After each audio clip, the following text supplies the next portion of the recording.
This is a podcast by Lumina, the perfect space to innovate, collaborate, and grow in health, science, and tech. Dr. Kelvin Ross, welcome to Health Tech Talks. A pleasure to be here today. Kelvin, you have an impressive career in software engineering and IT spanning more than 30 years. Currently, you're the Director of the Queensland Artificial Intelligence Hub, the Chief Technology Officer with Dataway, a Gold Coast company producing real-world data for AI-enabled medical innovation, and you're an Adjunct Associate Professor at the Institute for Intelligent and Integrated Systems at Griffith University. And this is just naming a couple of your current roles and interests. Let's start, Kelvin, by getting a bit of an understanding of you and your interest in this sector. Where did your interest in software, AI and IT come from? I started out as a kid in high school getting interested in computing and got a VIC-20 and a 7K memory, not gigabytes or anything like that, and self-taught to program. But then I started a job in the water resources, measuring rivers and collecting data, and that was sort of what interested me in getting more involved in data and computing, and then took up a computer science degree, moved back to Brisbane, got a cadetship with Defence, got into avionics, combat systems, and then ultimately did a PhD in software engineering in that space. And you spent some time in Torres and Cape?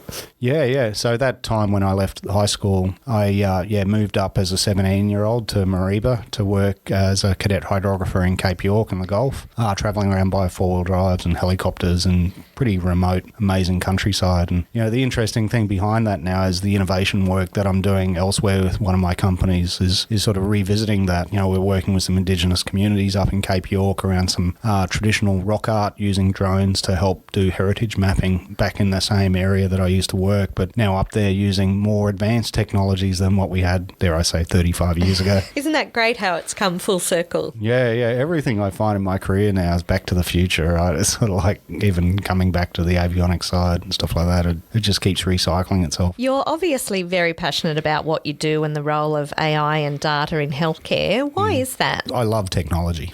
And I think, but it's not just for the sake of technology, but what technology can solve. So I think at the heart of it is that problem-solving mentality, but also understanding the context that you need to innovate and raise funding and do it to actually do that problem-solving. I think I'm mainly driven to solve problems with it, whether that's health problems, defence problems, Indigenous heritage, things I find now in my career, almost legacy things that I'm working on.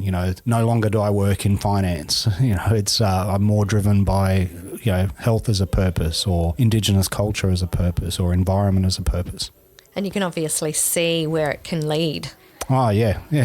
And the thing is, you never know where it leads. I almost go, that kind of sounds like a good idea at the time. And it's remarkable how things just, with a collaborative, open mindset and getting together with like-minded people with purpose, how those things evolve. And, these crazy little ideas you had at the time about flying a drone up in Cape York, next minute turns into a funded project with Indigenous traineeships and working with Indigenous park rangers to start processing data or even working in the healthcare area, in that same area, creating pathways for people. What project are you most proud of in terms of the impact it has on patient care? Yeah, look, it's a long journey for patient care. I think you go into this space thinking you want to make this immediate need, but you know that this is a long journey in healthcare. It takes a long time to get something from the idea to the bedside. So, I think the insights that we're getting now from the data and what possibilities that can create is really inspiring.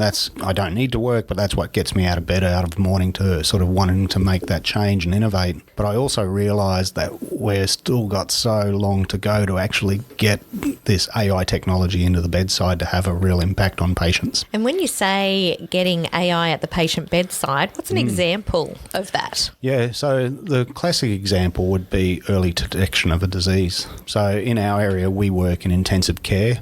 One of the largest causes of death in intensive care is sepsis, like a blood infection. So if we could actually detect that earlier so that we could start courses of antibiotics and so on earlier, every hour that we do that earlier increases like the rates of survival by about 10%. So it's those sort of things about detecting things early so that you can intervene earlier and the outcomes are better. But then there's a lot of medical errors that are made. One of the largest causes of death is actually preventable medical errors. So how could we eliminate those sort of simple errors, medication errors and things like that, to have a better quality check on how things are done?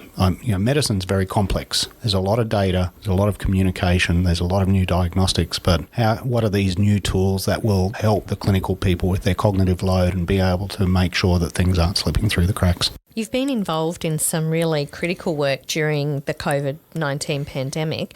Can you share a little about that with us? You might recall COVID kicked off early in 2020, and that was also when our funding kicked off. So we spent about 2 years stacking up our project and getting the approvals from government and our partners.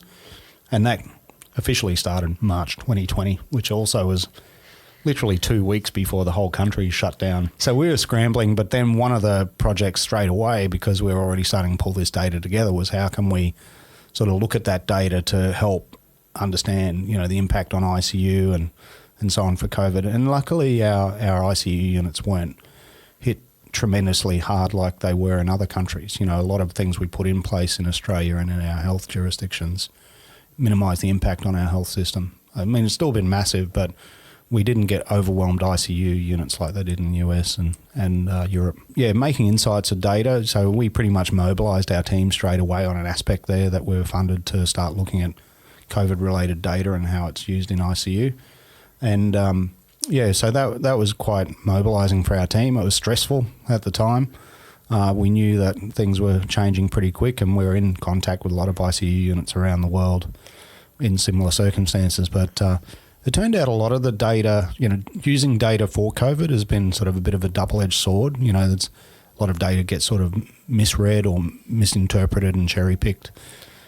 So what it's really raised is the importance of how data is used and processed and how it's shared.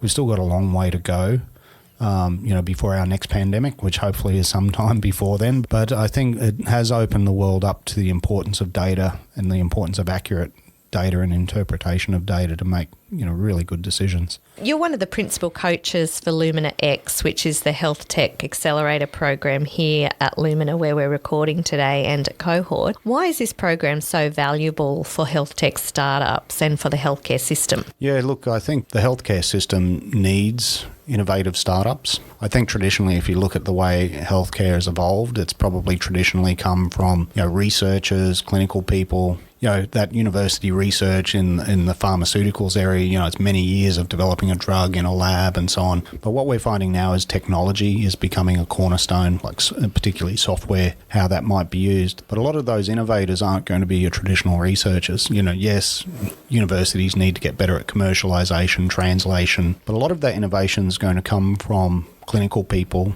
It's going to come from nurses and doctors who are solving problems at the bedside and see a better way of doing that, and then start teaming up to develop. In this case with medtech, there's going to be a lot of growth of software as a medical device, but then you're looking at driving that problem solving in a different way, and then having to go and form teams, bring together clinical, technology people, commercial people, go out and find funding in a different way. So I think trying to solve these future health problems that we've got to help our health system scale, we're going to need this sort of medtech innovation approach to augment how we do that. And so the program, I guess, takes someone who may not have a background in business, like you say, a clinician who's used to working at the bedside, not used to running a business, and giving them those tools, I guess, to take an idea through to fruition. Exactly. So I think a big part of the sort of accelerator programs is giving people a support network. There's a lot of skills that they've got to develop. We always say that medtech innovation requires a healer, a hacker and a hustler. and there's no unicorns out there that have all three of those, and even if they did, they won't have enough bandwidth to actually solve all of those three problems to grow their thing. So part of it is, how do we bring those innovators together, those people, and typically it starts with the clinician or the nurse who knows the problem they're having day to day and thinks of this other way of solving it, and then you want to team them up with technical people and team them up with commercial people. And the first time you do that, they'll probably find that idea when they start to sit down and work out how to solve it and how to fund it and how to raise capital. It won't all stick together. But that education process means that probably the second or third time around, they're going to be a successful innovator. So what are the main challenges Australian entrepreneurs in the health sector face, and how can they overcome some of these challenges? Yeah, I think the health sector, what it's unique about in terms of like technology innovation is health has a really long life cycle. You know, the investment cycles are much longer. The health sector is quite institutionalised. It's slow. So for those innovators, it's a lot longer path that requires, you know, how is that funded and so on. So I think the biggest challenge for them is how they keep sustainability, and then you've got to really have a good return on investment model. So it might be a thing that you're really good at solving a health outcome, but if it doesn't actually save the system cost, the system just can't afford to keep making people healthier and healthier if they can't offset the cost of that, because other areas of healthcare have to miss out. So those people have to be really good at thinking about how they build the business model around what they're trying to create, and then how they interact with hospitals, and have enough time and ramp time to be able to go through those evidence processes and the regulatory processes and the adoption processes in that really slow-moving environment.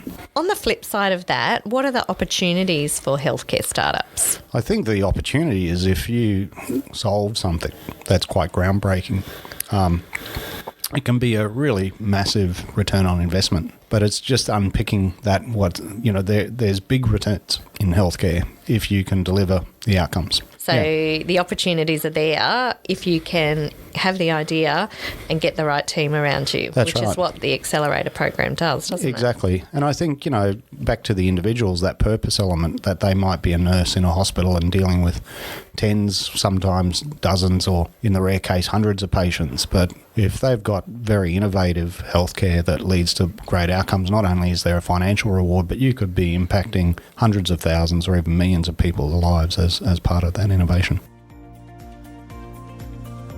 You're listening to Health Tech Talks, a podcast series delivered by Lumina. To find out more about Lumina, visit the website luminagoldcoast.com.au and sign up today to receive your Lumina Opportunities Pack.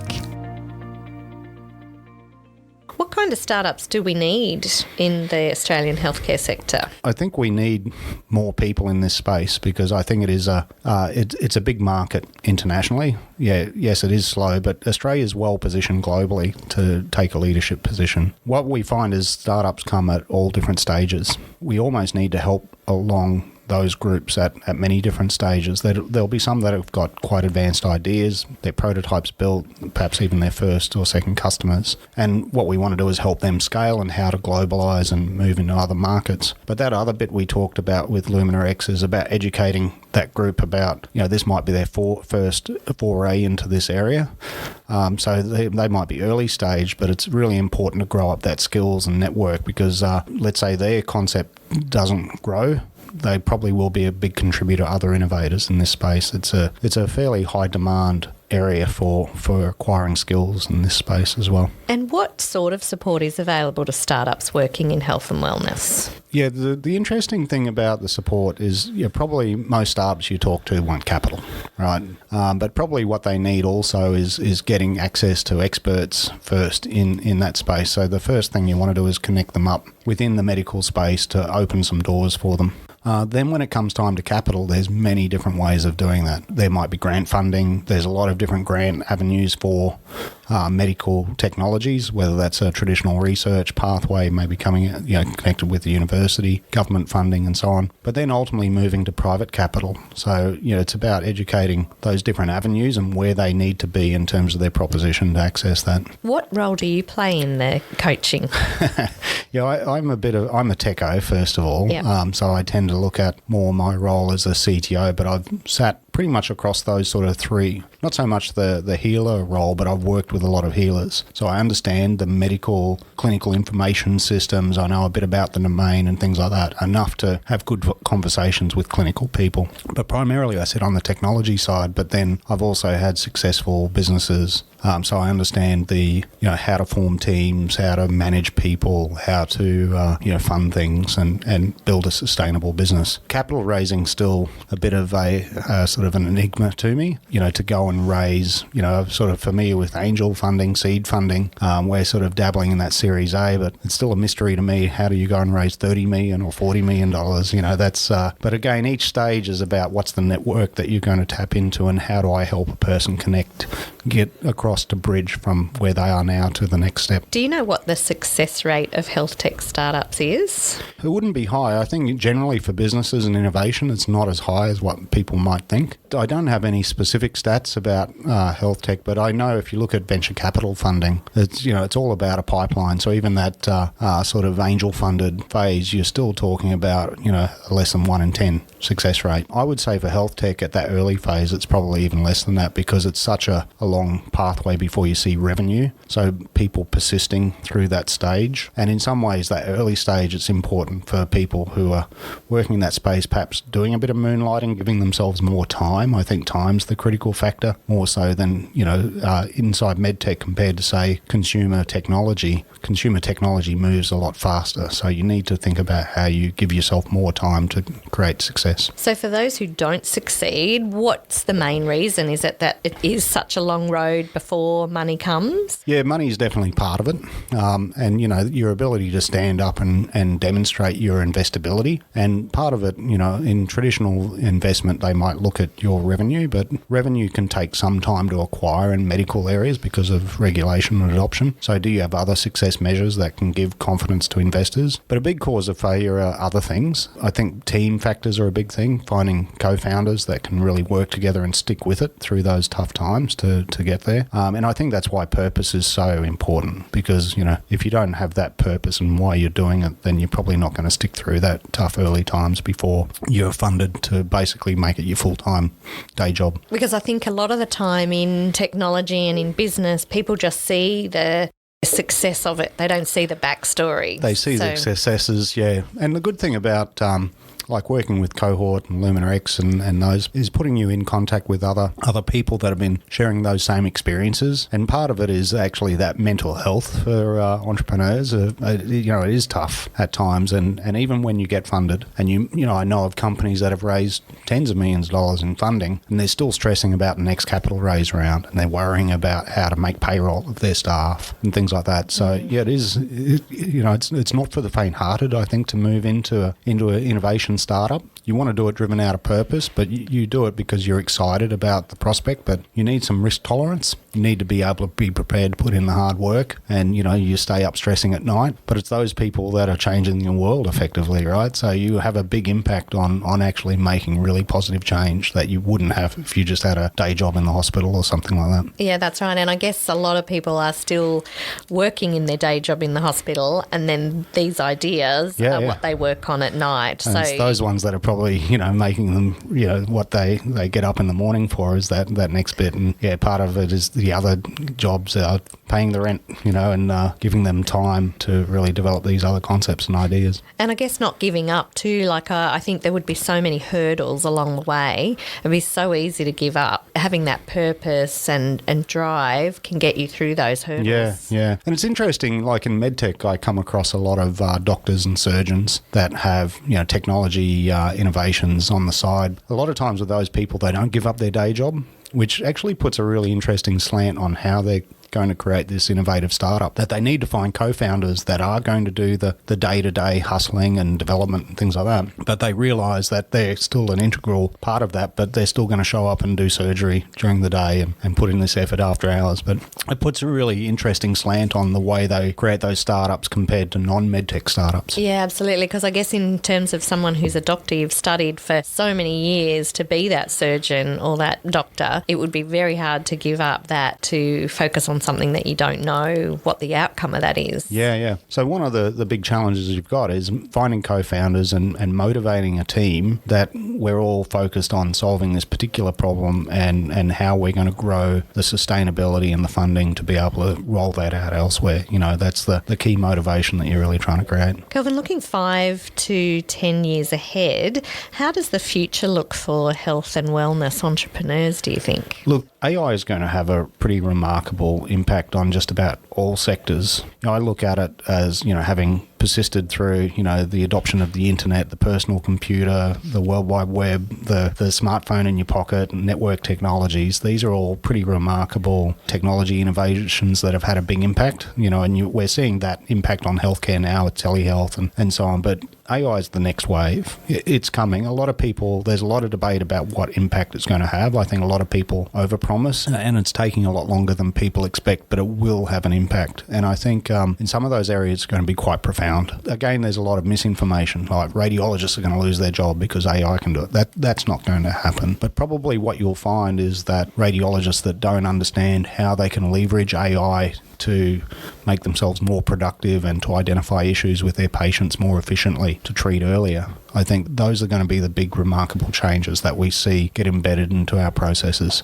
So it's going to take longer than we thought. There's definitely things coming out now already, particularly in that radiology space and other spaces. But I think in 10 years' time, and we look back, it'll be a bit like looking back at the internet and seeing how that's impacted now. You didn't really notice it at the time. Everybody said it was going to be big, but it took longer than what everybody thought, and then its impact's been quite profound. And then it just becomes part of our daily life, doesn't it? I mean, I remember thinking, I don't need an email address. Yeah.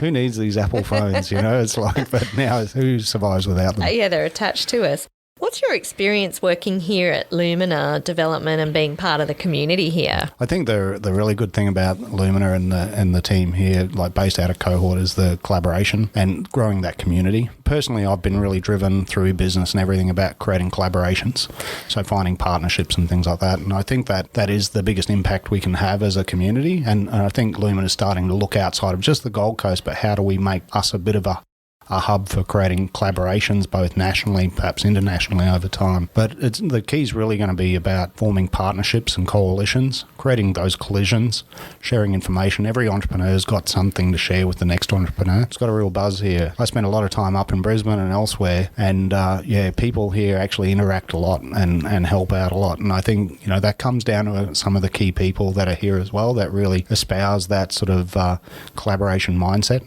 And I feel that. And even for the groups that we bring together, they've got to come into Lumina X as a cohort, thinking about as much as what they can take from the program, what can they give to others in the program, because it's that collaboration between the participants in Lumina X that will deliver just as much. Kelvin, it's been wonderful chatting with you. Thank you very much. Excellent. Great having a chat with you.